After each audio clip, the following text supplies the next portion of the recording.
System Manager ទាំងអស់គ្នាថ្ងៃនេះខ្ញុំសូមបង្ហាញពីលក្ខណៈបង្កើត user នៅក្នុង software fingerprint ដែលយើងចុចប្រើលើ software ឈ្មោះនេះគឺ Attendant Management ចុចពីដងលេខវាមកអូខេ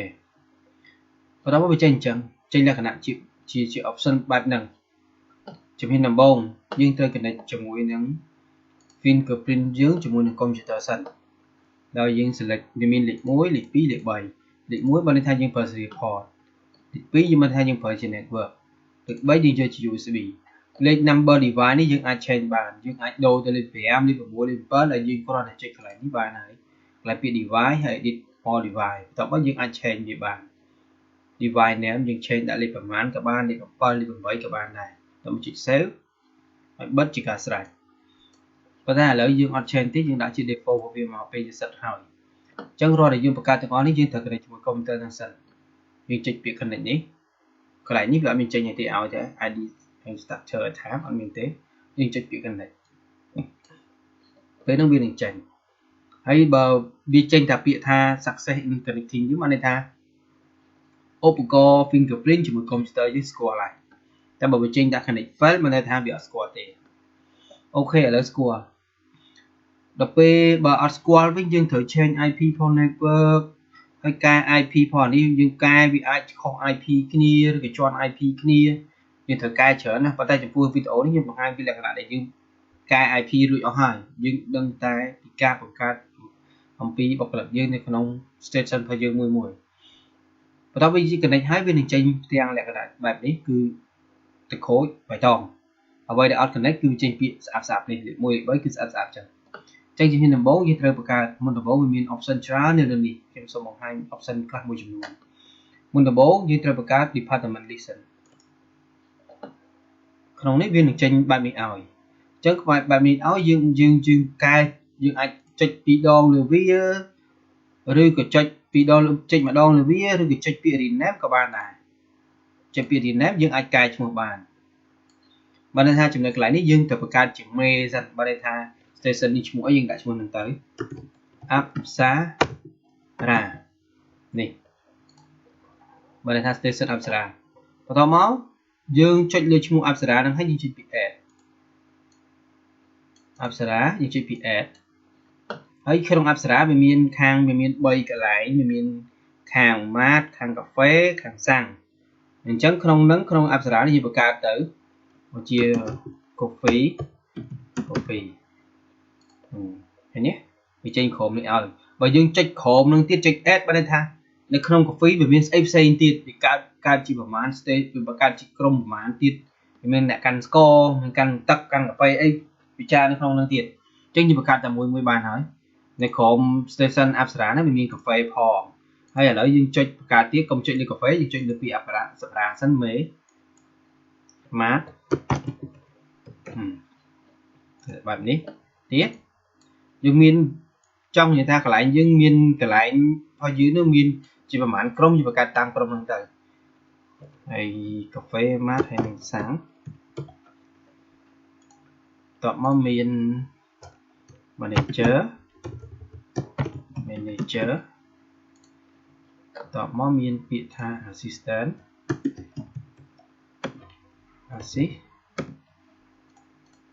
តបមកមាន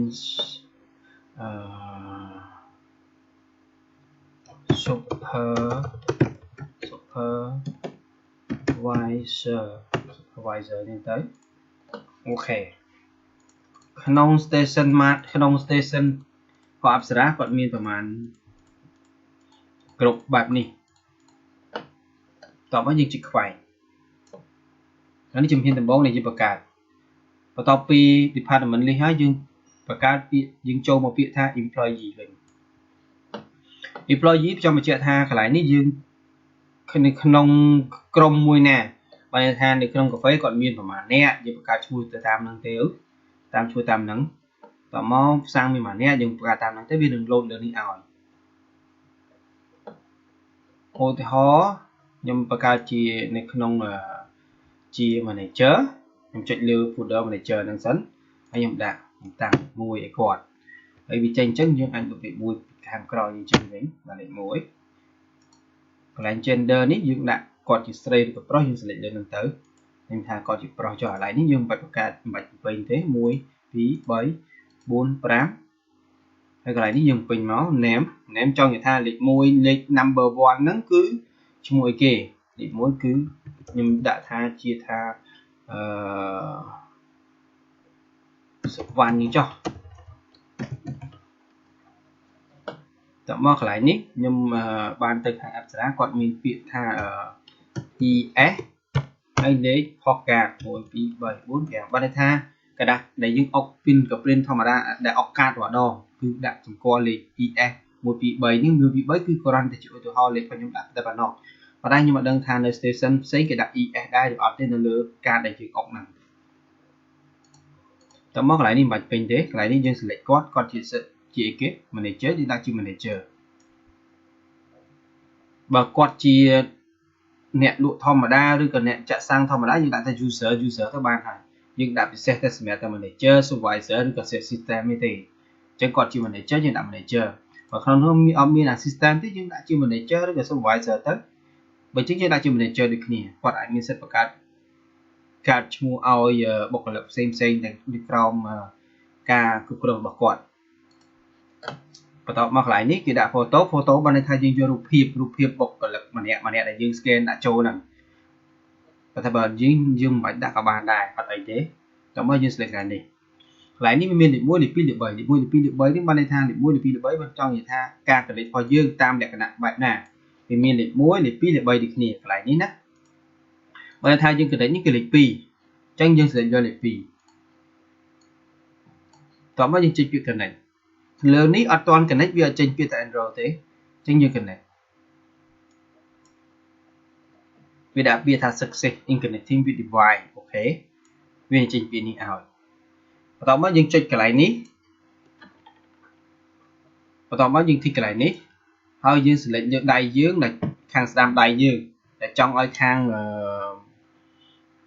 employee យើងចង់ប្រើខាងដៃណាដៃឆ្វេងដៃស្ដាំឬក៏ច្អល់ឆ្វេងអីគឺបានទាំងអស់យើង select ឲ្យគាត់ទៅគាត់ចង់បានច្អល់យើងច្អល់ទៅបើអត់ទេយើង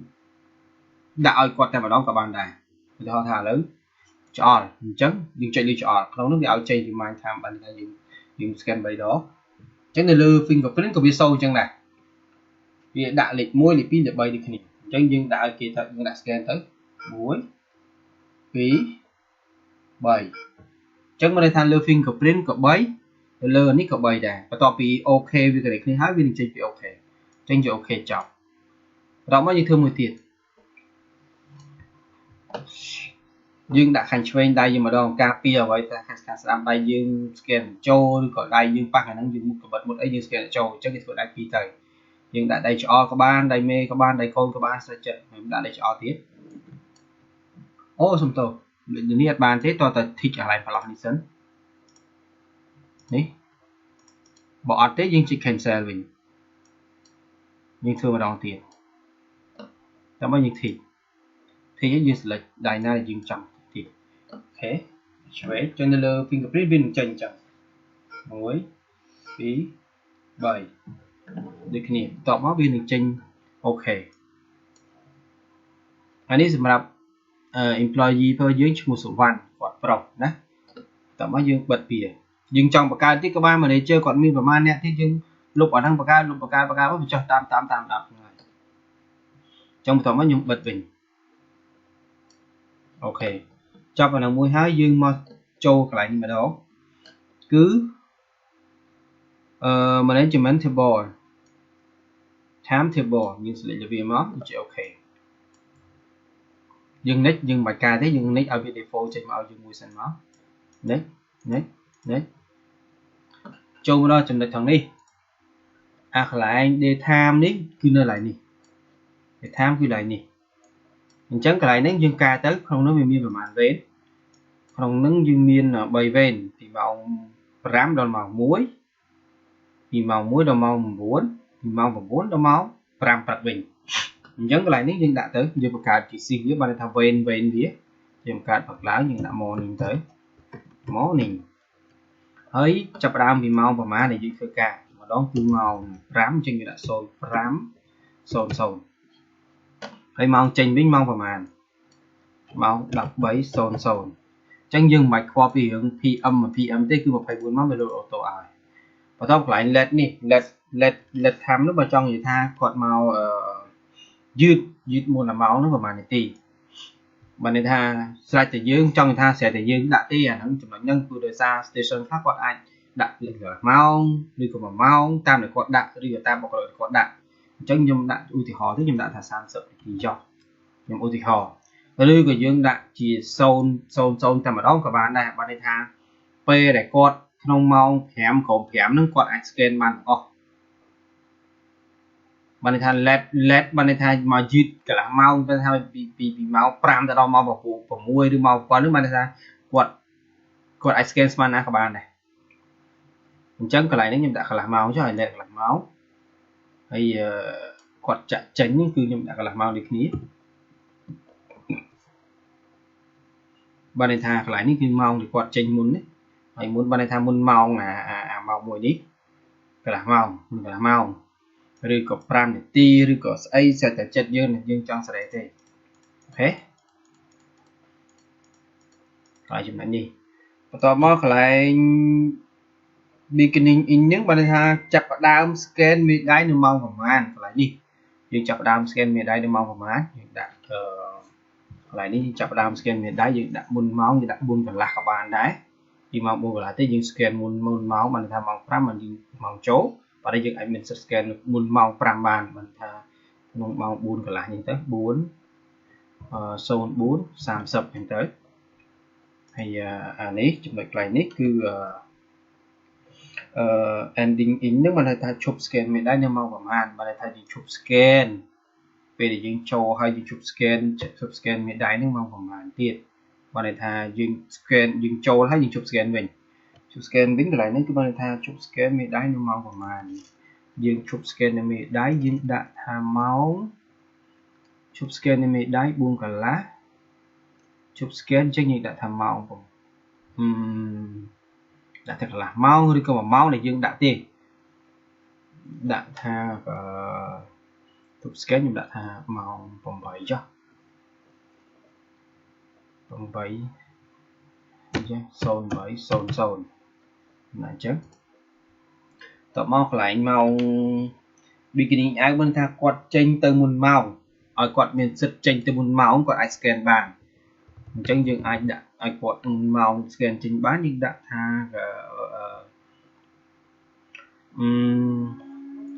យើងដាក់មុនម៉ោងម៉ោង1បើន័យថាយើងដាក់ម៉ោង 12:00 ឬក៏ម៉ោង 10:00 ប៉ុន្តែបើតាម station មួយចំនួនគាត់ពិបាកត្រង់ដាក់កន្លែងចំណុចហ្នឹងព្រោះដោយសារពេលខ្លះគាត់អាចចេញមុន1ម៉ោងឬកន្លះម៉ោងឬគាត់រវល់អញ្ចឹងកន្លែងនេះអាចដាក់00ក៏បានដែរ00ហើយអាខាងក្រោមនេះគាត់ចាប់នៅម៉ោងប្រហែលចាប់ scan បើន័យថាគាត់ចាប់ scan នៅម៉ោងប្រហែលយើងកន្លែងនេះយើងដាក់00ទៅដោយសារពេលខ្លះគាត់អាចនៅយូរលើសម៉ោងយើងកំណត់ម៉ោងដាក់ថាម៉ោងលើស5នាទីឬក៏10នាទីឬក៏មក2ម៉ោងអញ្ចឹងវាពិបាកព្រោះដោយសារតាម manager ខ្លះគាត់អាចនៅដល់យប់ជ្រៅឬក៏ម៉ោង2ដល់3ម៉ោង2ដល់10ទៀតអញ្ចឹងគាត់មិនអាចកំណត់ម៉ោងគាត់ឲ្យច្បាស់លាស់នៅលើនឹងបានទេអញ្ចឹងយើងដាក់00បើថាគាត់ចេញទៅម៉ោងប្រហែលក៏បានដែរគឺអាច scan បានរហូតប៉ុន្តែគ្រាន់តែម៉ោងដែលគេធ្វើការគឺចាប់ម៉ោងពីម៉ោង5ដល់ម៉ោង1តែប៉ុណ្្នឹងទេហើយ count and work day នេះគឺមួយយើងដាក់មួយថ្ងៃសម្រាប់យើង count អូខេកន្លែងនេះ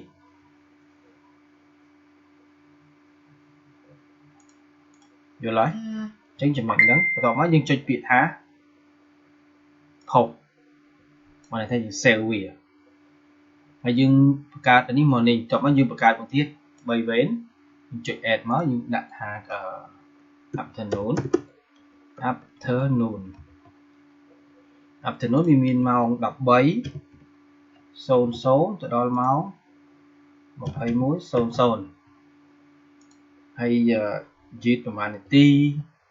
បើខាងនេះមិញខ្ញុំដាក់យឺតហើយបើន័យថា scan មុន4កន្លះអញ្ចឹងយើងដាក់ថាពី12:30ទៅ2:30អូច្រឡំ sorry យើងឲ្យគាត់ let ប្រហែលម៉ោងដូចទីហោថាគាត់ let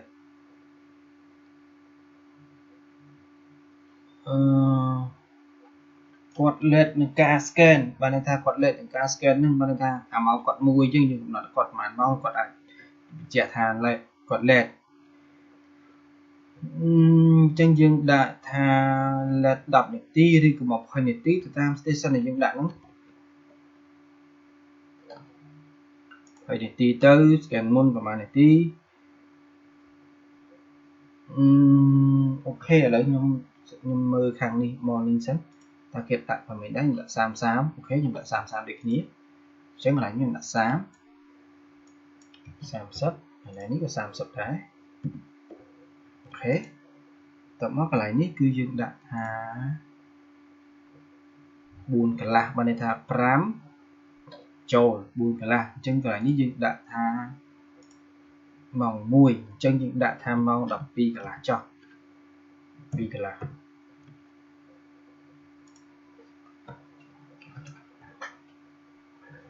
ហើយកន្លែងនេះគាត់មានសិទ្ធ scan មិនថាគាត់ដាក់ scan យើងដាក់គាត់ម៉ោង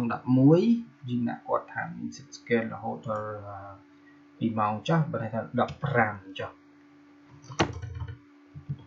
15:00អូខេកន្លែង beginning hour នេះគាត់ចេញនៅម៉ោងប្រហែលយើងឲ្យគាត់ចេញនៅម៉ោងប្រហែលយើងដាក់ថានៅក្នុងអាចាស់នេះគាត់ខ្ញុំមើលអាខាងនេះសិនគាត់ដាក់ឲ្យប្រហែលអូខេគាត់ដាក់00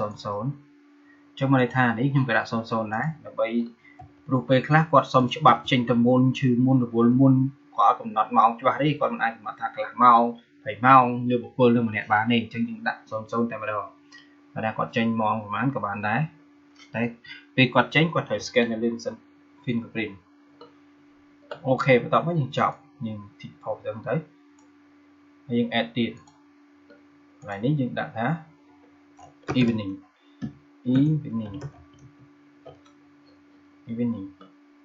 អូខេបន្ទាប់មកម៉ោង evening ម៉ោង21:00ទៅដល់ម៉ោង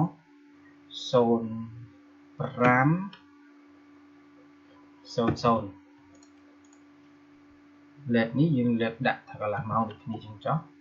30ដូចគ្នាហើយ beginning នេះគាត់ដាក់ថា in ម៉ោង9យើងដាក់ថាម៉ោង8កន្លះចុះមកន័យថាម៉ោង20:30ម៉ោង20:30អានេះម៉ោង21ចឹងយើងដាក់ថាម៉ោង21យើងដាក់ថា21:30ដែរចុះអូខេតមកកន្លែងនេះយើងដាក់00ទៅព្រោះដូចខ្ញុំប្រាប់ចឹងអាហ្នឹងគឺប្រយ័ត្នសំទោសមួយនឹងដែរទេមាន3វេនគឺព្រឹកឡើងងាកឡើងនិងរសៀលអញ្ចឹងយើង tick មកអញ្ចឹងបិទជាការចប់នឹងចូលដំណាក់កាលដែលយើងចុចពាក្យថា maintenance timetable បន្ទាប់ពីហ្នឹងមកយើងចុចពាក្យថា shift management អូខេដល់ពេលនេះវាចេញចឹងឲ្យយើងចូល shift management សិនអូខេចេញចឹងហើយយើងលុបអានេះគេចេញវិញទៅ clear វាចោលពីមកវាចេញទៅអូខេដល់មកយើងចុចពាក្យ add កន្លែងនេះយើងចុចពាក្យ delete ប៉ុន្តែបើ delete អត់បានទេយើងមិនខ្វល់វាទេយើងបង្កើតតែអ្វីដែលយើងបង្កើតកន្លែងនេះមក shift នេះយើងយកពាក្យ edit នេះយើងកែដាក់ឈ្មោះដាក់មាន morning ទៅ morning អូខេអាម៉ោងនេះយើងចាប់ផ្ដើមធ្វើចាប់ផ្ដើមប្រព្រឹត្តពីម៉ោងពីថ្ងៃណាទៅថ្ងៃណាទៅកន្លែងហ្នឹងតមកយើងចុចពី add មួយទៀត morning មានពាក្យ afternoon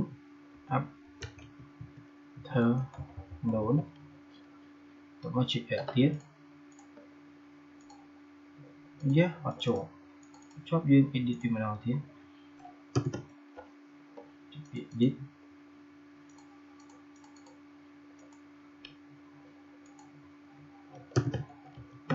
afternoon តមកកន្លែងនេះ edit ចុចពាក្យថា evening អូខេប៉ុណ្ណឹងចប់xongមកយើង add time morning ខាងណា morning យើងដាក់ tick morning ពីថ្ងៃម៉ោងព្រឹកឡើងម៉ោង5ដល់ម៉ោង1នេះពីថ្ងៃច័ន្ទដល់ថ្ងៃអាទិត្យបើខាងគាត់អត់ធ្វើថ្ងៃថ្ងៃសៅរ៍ទេយើងដក tick វាចេញអូខេមួយចាប់មួយវាដាក់មួយនេះម៉ោង5ដល់ម៉ោង1តមក afternoon add time ទៀត tick យកពី afternoon ច័ន្ទដល់អាទិត្យកន្លែង OT នេះយើងកុំឲ្យខ្វល់វិញព្រោះដោយសារវាពិបាកគិតត្រង់ថាយើងអត់ទាន់សិតថាម៉ោងណាដែលសម្រាប់ OT ច្បាស់លាស់ទេព្រោះមានម៉ោងចេញលើសម៉ោងខ្វះលើសអញ្ចឹងយើងកុំខ្វល់ចំណុចហ្នឹងយើង tick នេះសិនមកអូខេតមក evening យើង add time ទៀតពី evening tick evening អូខេនេះយើងចប់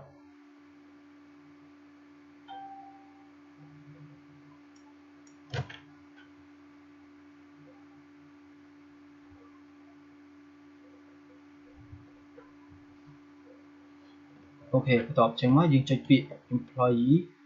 schedule អូខេ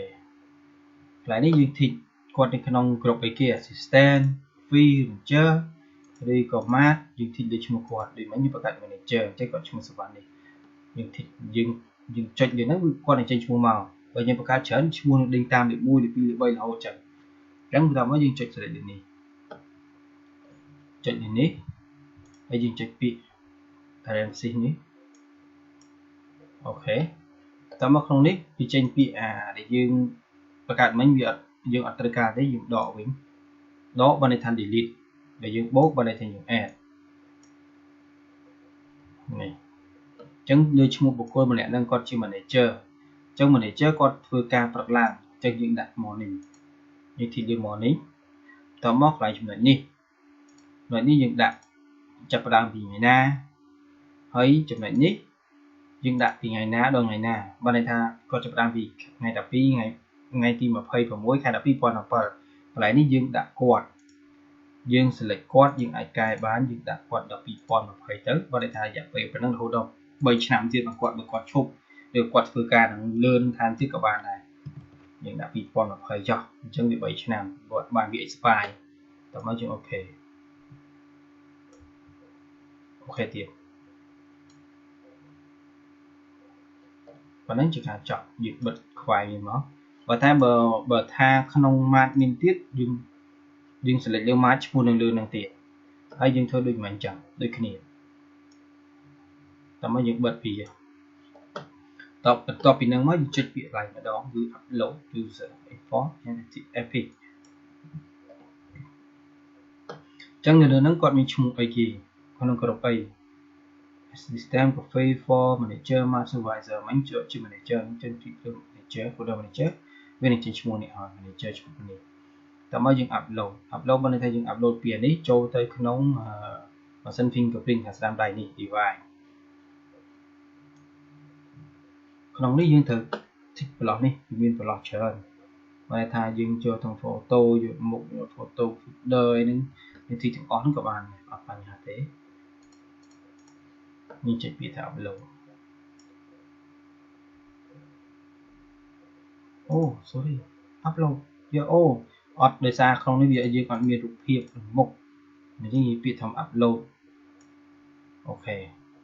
អញ្ចឹងវាចេញប៉ុណ្នេះឲ្យបានថាវា successful ពីនេះ upload user ជួបប៉ុណ្នេះមកប៉ុណ្នេះតប៉ុណ្្នឹងមកយើងចប់យើងមានប្រហែល user យើង tick ទាំង user ហ្នឹងទៅហើយជិះពី upload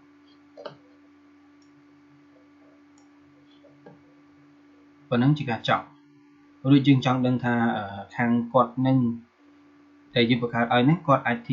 ច scan ទៅវាចេញឲ្យអត់អញ្ចឹងយើងតេស្តមួយតែម្ដងទៅយើងឲ្យគាត់មក scan fingerprint វានឹងសូនខាងក្រោមនេះឲ្យបាទនេះគាត់ឈ្មោះសវណ្ណគាត់ scan នៅម៉ោង12អីនេះប៉ុន្តែសូមបញ្ជាក់បន្តិចកន្លែងចំណុចហ្នឹងក្នុង fingerprint វាមានពាក្យថា check in និង check out វាមានសញ្ញា4វាមានសញ្ញានៅខាងស្ដាំដៃ4ហ្នឹងវាចែកជា4វា4កន្លែងទៅលើទៅក្រោមឆ្វេងស្ដាំ chân dương phở tuy dương trở bị tới lớn cứ in dương trách mà khổ bên thá ai bên thằng mong chân chân vì dương châu dương thời sẽ được này dương thời trách về được khi này mong châu dương trách bị in trong một tổng dương scan chân vì dương chơi nhà dương làm đầu dương scan mà đó vì dương chơi bên đằng nào chân đập p nắng dương trong ba report nhỉ ta có thư màu mà là bác giờ đằng chân dương trách bị report lại ní máu trách bị lại bị report và đó mới dương trách vô apartment áp giá tới hay phá quátនៅក្នុងក្រុមអីគេក្នុង manager ឬក៏ coffee គាត់ចែកលើ coffee ទៅវាមាន manager ដូចថាគាត់នៅ manager ចែកលើ manager ចឹង manager បានថាយើងយកទាំងអស់ឬក៏ក្នុងនោះវាមាន1មាន2ចឹងជាធីប្រកួតវាមាន3យើងយក3ទៅមាន4ទៅ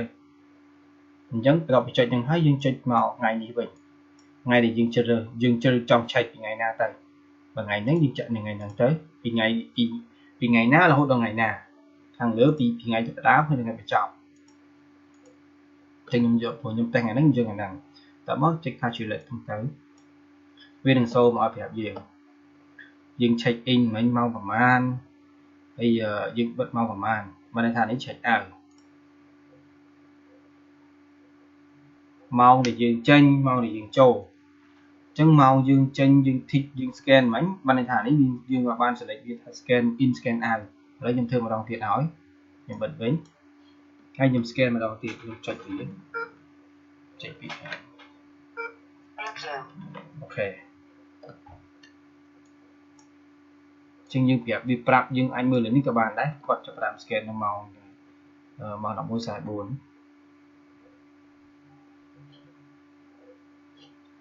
ង 11:44 អូនៅលើ fingerprint ដោយសារវាមកកុសគ្នាដោយសារនៅលើនេះម៉ោង 10:40 ជាងនៅលើកន្លែងយើង scan នេះម៉ោង 11:40 ជាងអញ្ចឹងក្នុងនេះយើងចូល option នៅលើ fingerprint តែម្ដងយើងចុច menu មកពេលចុច menu យើងបង្កើតជា user manager ហើយដល់ពេលចុច menu វាអត់ឲ្យអញ្ចឹងតើ manager គាត់ scan ដែរគាត់អញ្ចឹងបានគាត់អាចកែនៅលើ fingerprint បានតែម្ដង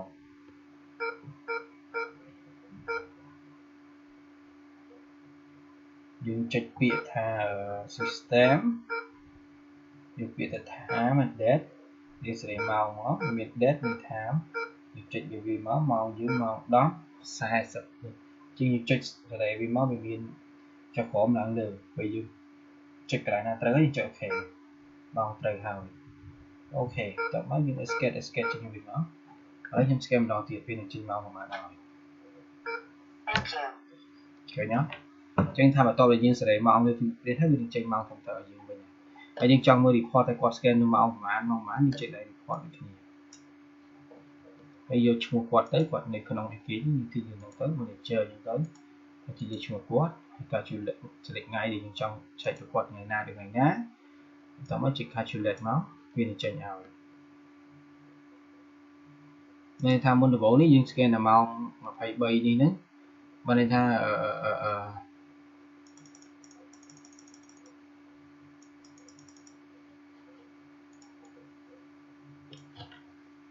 ចំណុចកន្លែងនេះបានន័យថាពេលយើង scan ចូលម៉ោងប្រហែលគឺវាដាក់ clock in ម៉ោងប្រហែលដែលយើង scan ចូល clock out ម៉ោងប្រហែលដែលយើង scan ចេញអញ្ចឹងលើហ្នឹងវានឹងដាក់ឲ្យយើងចំណុចកន្លែងនេះខុសដោយសារខ្ញុំ config កន្លែងម៉ោងហ្នឹងវាអត់ទាន់ត្រូវហើយកន្លែងម៉ោង fingerprint ហ្នឹង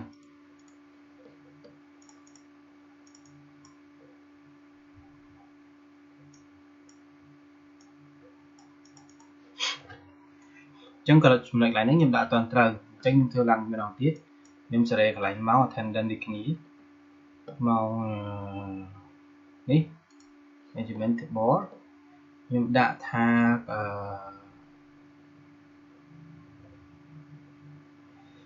កន្លែងនេះខ្ញុំដាក់ថា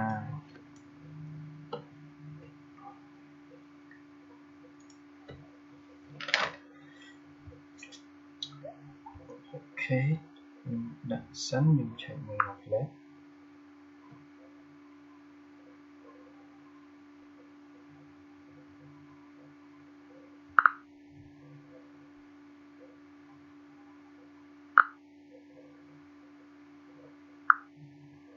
ន្លែងនេះខ្ញុំដាក់សិតនៅខាង ខាងអប្សរាចឹងខ្ញុំដាក់ថា13ខាងលើនេះខ្ញុំដាក់ថា00ដាក់0ខាងលើនេះខ្ញុំដាក់0ដែរអូខេតោះមកខ្ញុំដាក់00ទាំងអស់00ទាំងអស់ដើម្បីបញ្ជាក់ថាគាត់មានម៉ោងប្រហែលគាត់អាចសេបានដែរអញ្ចឹងខ្ញុំដាក់ផុសម្ដងទៀតផុសហ្នឹង morning អញ្ចឹងដល់ពេលនៅខាងនេះខ្ញុំដាក់ដូចគ្នាដាក់00ដែរខាងនោះ00នេះ0 00 អូ sorry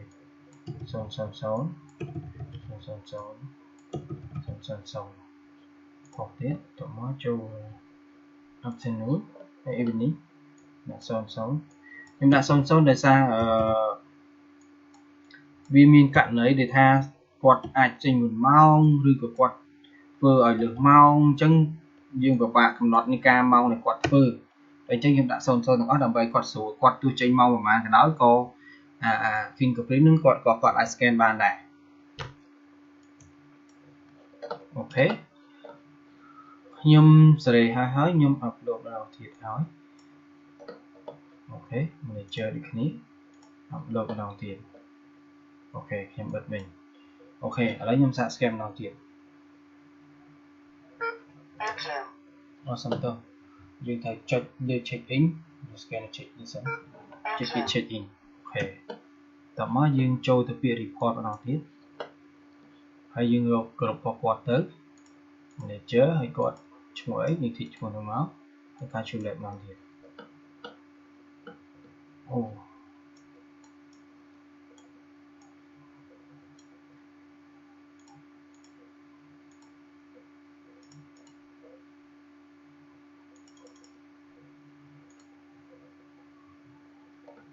20នេះ report design department user time អូខេ time ម្ដងទៀត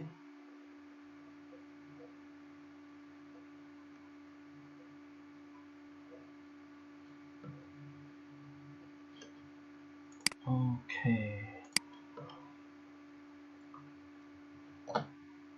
មក in អត់ឃើញនៅក្នុងនេះបើធម្មតាយើងចុច calculate ទៅវានឹងចេញលើនេះឲ្យថាយើង scan ម៉ោងប៉ុន្មានអញ្ចឹងយើងមើលនៅក្នុងនេះឃើញដូចគ្នាតែថាគាត់នេះគាត់ជាម៉ោងប្រហែលនេះគាត់ scan តោះមកយើងចង់បាន file ដែលគាត់ scan នឹងយើងចុចពាក្យថា report ដូចគ្នាយើង select ឈ្មោះគាត់ calculate ហើយយើង export data អញ្ចឹងគាត់យើងយកទាំងអស់អូខេទៅវាសួរយើង send ទៅដាក់កន្លែងណាយើង save ដាក់មកមួយមក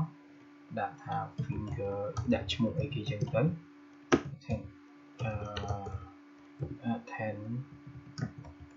then for one ទៅអូខេ save ចប់ជាការស្រេចយើងបិទបានតោះមកយើងឆែកមើលតើវាគាត់ធ្វើម៉ោងប្រហែលគាត់ចេញម៉ោងប្រហែល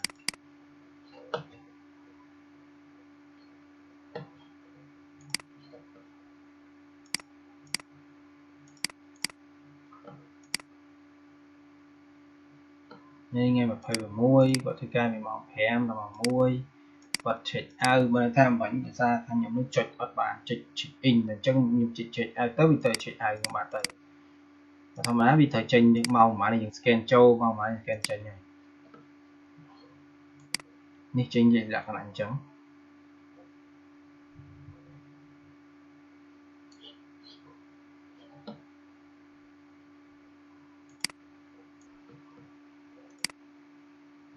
អូខេតោះមកយើង scan check in check out សិនពេលយើងបន្ទាប់ពីយើងបង្កើតហើយយើង check in check out មកដូចអស់ឥឡូវខ្ញុំធ្វើជាក់ស្ដែងខ្ញុំធ្វើបានមួយកំណោឥឡូវខ្ញុំធ្វើឡើងម្ដងទៀតយើងចុចលើ fingerprint សិនយើងចុចឡើងលើបើថាយើងម៉ោងយើង scan ចូលចុចបាច់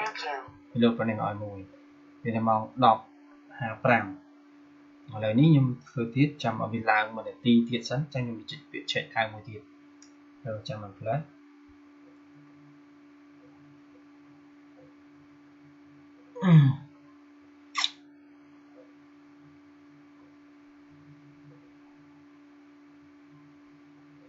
รอการสแกนประมาณดอกวิดีโอโดยหนึ่งเอาในពេលយើងបើក software ហ្នឹងហើយ scan ម្ដងក៏វាប្រាប់ដែរ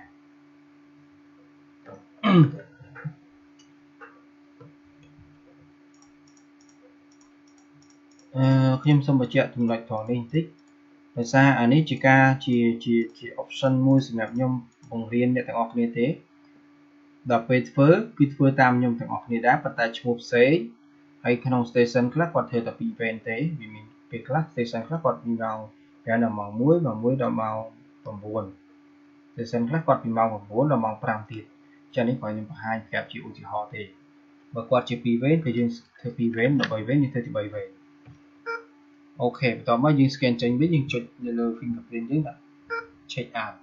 ចឹងយើង scan មកវិញមកម៉ោង 10:56 ចឹងដល់ពេលយើង scan ចឹងហើយយើងចង់ដឹងថាគាត់ scan ម៉ោងប៉ុន្មាន check in ម៉ោងប៉ុន្មានយើងចុចពាក្យថា import អូខេកន្លែងនេះ folder នេះបានន័យថាយើង select លើ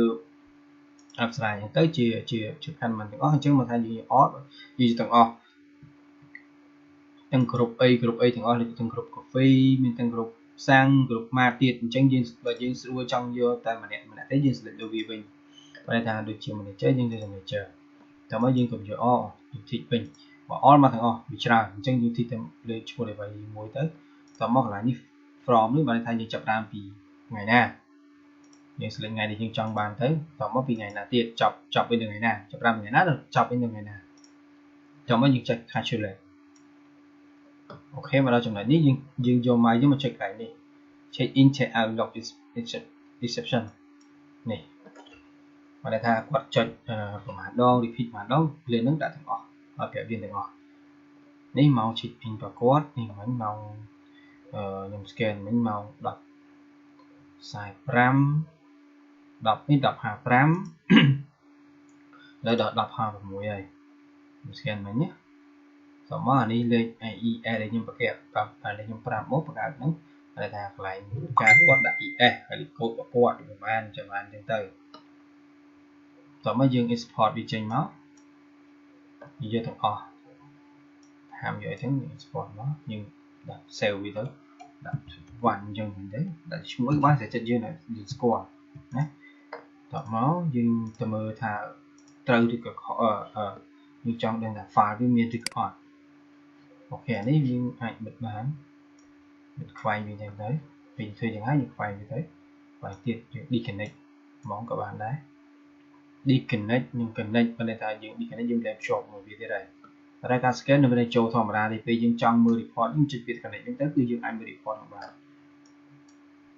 ហេតុបិទវាមកយើងមិនដាក់ពាក្យថាអីនេះ FOO នេះបានន័យថាវាចេញឲ្យយើងអញ្ចឹង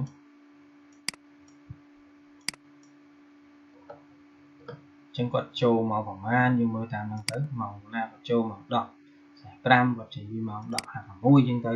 ប្រហែលម៉ោងអញ្ចឹងការបរៀននៃការបង្កើត user នៅក្នុង Fingerprint ធ្វើបានបញ្ចប់អរគុណនឹងការតាមដានរបស់ manager ទាំងអស់គ្នាអរគុណច្រើនជំរាបលា